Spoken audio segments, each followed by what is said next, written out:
Good morning students. हम लोगों ने जीवनदानी स्वामी दयानंद सरस्वती जी का पाठ शुरू किया था और अब हम लोग उसको आगे बढ़ाते हैं। ये पार्ट वीडियो का पार्ट 3 है जिसमें हम इस चैप्टर को आज पूरा कर लेंगे। एक बार शिवरात्रि के जागरण में स्वामी दयानंद सरस्वती जी ने जो है शिव मूर्ति पर चूहों को चढ़ा हुआ देखा तो उनके हृदय में जो है मूर्ति पूजा के प्रति बिल्कुल आस्था समाप्त हो गई। उन्हें लगा कि अगर यदि इन मूर्तियों में ईश्वर बसते हैं तो फिर इस पर चूहे कैसे चढ़ सकते हैं। फिर उसके बाद में जब उनके बहन और चाचा का देहांत हुआ तो भी उनके मन में शिव जी को यानी कल्याणकारी ईश्वर के कल्याणकारी रूप को जानने की तीव्र इच्छा पैदा हुई और विवाह करवाने के पश्चात भी वे अपने घर को त्याग कर और सत्य की खोज में निकल पड़े। फिर एक दिन घूमते घूमते वे स्वामी विरजानंद जी की कुटी में पहुंचे। स्वामी विरजानंद जी जो हैं वो स्वामी दयानंद सरस्वती जी के गुरु थे और जैसे ही वो कुटी में पहुंचे तो विरजानंद जी ने पूछा कि कौन है। तो स्वामी जी ने उत्तर दिया कि यही तो मैं जानने के लिए आया हूँ कि मैं कौन हूँ। उस दिन गुरु जी को ये लगा कि आज मुझे सच्चा शिष्य मिल गया है और उन्होंने स्वामी दयानंद सरस्वती जी को संस्कृत और वेदों की शिक्षा दी।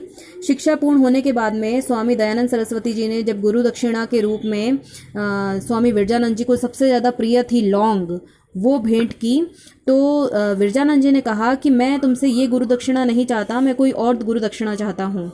और वो क्या थी कि आज हमारा देश जो है वो गुलाम है, कई तरीके की कुरीतियाँ और कुप्रथाओं के दलदल में फंसा हुआ है और धर्म के नाम पर इतना अंधविश्वास हो रहा है हमारे देश में। तो तुम इन सबको दूर करो और सत्य सनातक वैदिक धर्म का जो है वो प्रचार करो, यही मेरी गुरु दक्षिणा है। और स्वामी जी ने अपने गुरु को गुरु दक्षिणा देने के लिए अपना समस्त जीवन जो है इसी कार्य में लगा दिया कि हमारे देश में किस प्रकार अंधविश्वासों का शमन हो, कुरीतियाँ कुप्रथाएं किस प्रकार समाज से खत्म हो, समाप्त हो। मथुरा से वे ग्वालियर, करौली, जयपुर, पुष्कर आदि स्थानों पर पंडितों से शास्त्रार्थ करते रहे। एक दिन वे हरिद्वार के कुंभ के मेले में पहुंचे और वहां पर जो सप्त सरोवर था वहां पर उन्होंने पाखंड खंडनी, पताका मतलब होता है झंडा, फहराकर मूर्ति पूजा का खंडन शुरू किया। मतलब मूर्ति पूजा के विरुद्ध वो बताते रहे कि मूर्ति पूजा गलत है, हमें वेदों को स्वीकार करना चाहिए। कई लोग उनसे प्रभावित भी हुए लेकिन कई लोगों ने उनकी बात नहीं मानी। तो फिर उन्होंने अपने समस्त वस्तुओं का त्याग करके और वे जो है मौन व्रत धारण करके गंगा के किनारे बैठकर ब्रह्म चिंतन में लीन हो गए। 2.5 वर्ष तक उन्होंने कठोर तपस्या की और अंततः उन्हें तोड़ मिल ही गया और फिर वे अलग अलग पंडितों से व्याख्यान करके शास्त्रार्थ करते और वैदिक धर्म जो है उनका प्रचार प्रसार करते। कई लोगों ने धीरे धीरे उनके अनुयायी बन गए और जैसे अनूप शहर के पंडितों ने अपनी परिचय स्वीकार करके और मूर्ति पूजा छोड़ दी और वैदिक धर्म को अपनाना शुरू किया, यज्ञ को अपनाना शुरू किया। फिर एक बार मुसलमान एक व्यक्ति ने जो है स्वामी जी को विष देने की कोशिश की, बच गए स्वामी जी, लेकिन जो तहसीलदार सैयद मोहम्मद था उसने अपराधी को पकड़ करके और दंड देने की बात की। तो स्वामी जी ने उत्तर दिया कि मैं संसार को कैद कराने नहीं आया हूँ, वरन इसे तो मैं कैद से छुड़ाने के लिए आया हूँ। इसके बाद में वे कई जगह घूमे, मिर्ज़ापुर, बिजनौर, गढ़मुक्तेश्वर, फर्रुखाबाद, झांसी, बुलंदशहर, कई जगह वे घूमे और अलग अलग जाकर के उन्होंने जो है वैदिक धर्म का प्रचार प्रसार किया। और जहाँ जहाँ उन्होंने प्रचार प्रसार किया वहाँ वहाँ उन लोगों का, स्वामी जी का विरोध भी हुआ और कई जगह उन्हें मारने की भी कोशिश की गई।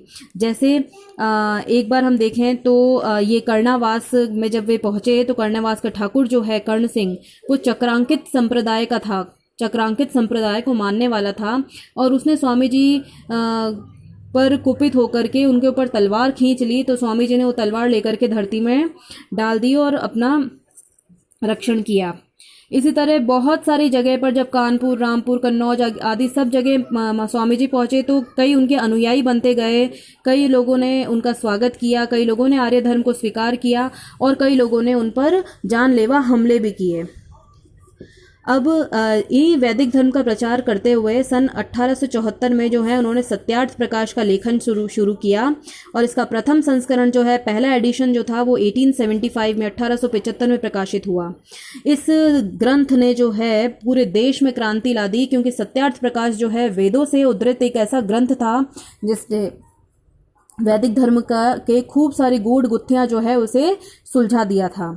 फिर बम्बई में जो है उन्होंने शनिवार चैत्र शुक्ल पंचमी संवत 1932 विक्रमी। आपको संवत याद नहीं रखना है, आप तारीख याद रख लीजिएगा। 10 अप्रैल 1875 को उन्होंने आर्य समाज की स्थापना की। कहाँ की? मुंबई में, जो पहले बम्बई कहा जाता था। फिर जब वे पंजाब पहुंचे, उस समय इसके नियम 100 संस्थापक सदस्य थे इसके और 28 नियम थे। उसके बाद जब वे पंजाब पहुंचे तो लाहौर में, उस टाइम में हमारा देश विभक्त नहीं था। जो लाहौर है, जो आज पंजाब पाकिस्तान में है, वह पहले पंजाब का हिस्सा था। तो जब वे पंजाब के लाहौर में पहुंचे तो इन 28 नियमों को संक्षिप्त करके केवल 10 नियम बना दिए गए। आप लोग पढ़ते हैं सभी, आपकी किताबों में भी आर्य समाज के 10 नियम लिखे हुए हैं। ये 28 नियम जो है संक्षिप्त करके केवल 10 कर दिए गए। इसके बाद में जालंधर में भी स्वामी जी ने ब्रह्मचर्य की महिमा पर खूब प्रवचन दिया। तो वहाँ के सरदार विक्रम सिंह ने उन्हें चैलेंज दिया, एक तरह से उनको ललकारा कि आप ब्रह्मचर्य की शक्ति का कोई प्रमाण दीजिए, कोई प्रूफ दीजिए, तभी हम मानेंगे। तो जैसे ही सभा समाप्त हुई और ये सरदार विक्रम सिंह जो है अपनी बग्गी पर बैठकर जाने लगे, तो स्वामी जी ने पीछे से बग्गी पकड़ ली। पकड़ने के बाद में किसी को पता नहीं था कि स्वामी जी ने बग्गी पकड़ ली है, लेकिन घोड़ों पर कितना ही चाबुक क्यों ना मारा गया, घोड़े आगे नहीं बढ़ रहे थे, बग्गी खींची नहीं पा रही थी। और जब पीछे मुड़कर देखा तो स्वामी जी ने बग्गी पकड़ रखी थी। इससे ये बात पता चल गई, इससे न केवल सरदार विक्रम सिंह को बल्कि वहां सभी ने ब्रह्मचर्य की जो शक्ति है उस पर भरोसा कर लिया। इसके बाद जो है स्वामी जी अलग अलग तरीके से आर्य धर्म वैदिक समाज की जो स्थापना है उसके नियमों के पालन करने के लिए, वैदिक धर्म के प्रचार प्रसार के लिए अलग अलग लेखन कार्य और कई उन्होंने समाजों की स्थापना की, कई सभाओं की स्थापना की, जिसमें मेरठ में उन्होंने परोपकारिणी सभा की स्थापना की। फिर इन्होंने गो करुणा निधि पुस्तक लिखी, जिन्होंने गायों की रक्षा के लिए गोरक्षा आंदोलन को भी सूत्रपात किया, बम्बई में ही किया था ये भी।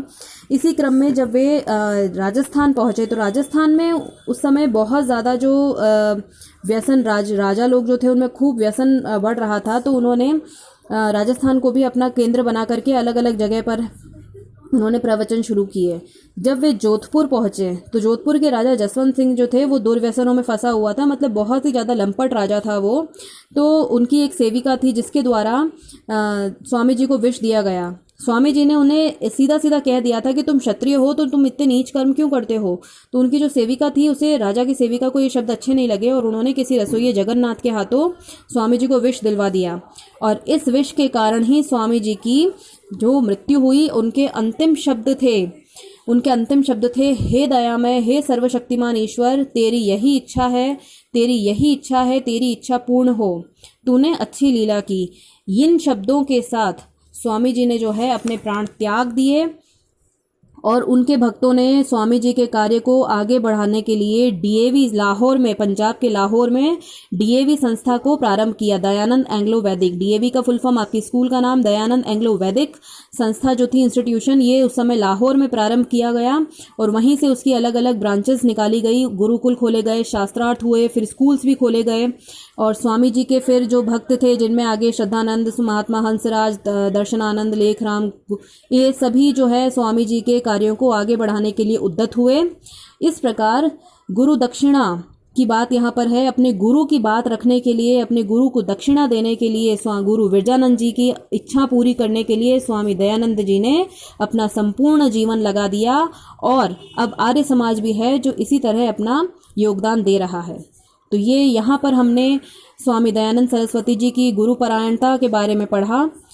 बीच के क्वेश्चन आंसर्स और इन क्वेश्चन आंसर्स के मैं आपको अलग से PDF भेजूंगी, तो आप उसमें से कीजिएगा। थैंक यू बेटा, हैव ए नाइस डे।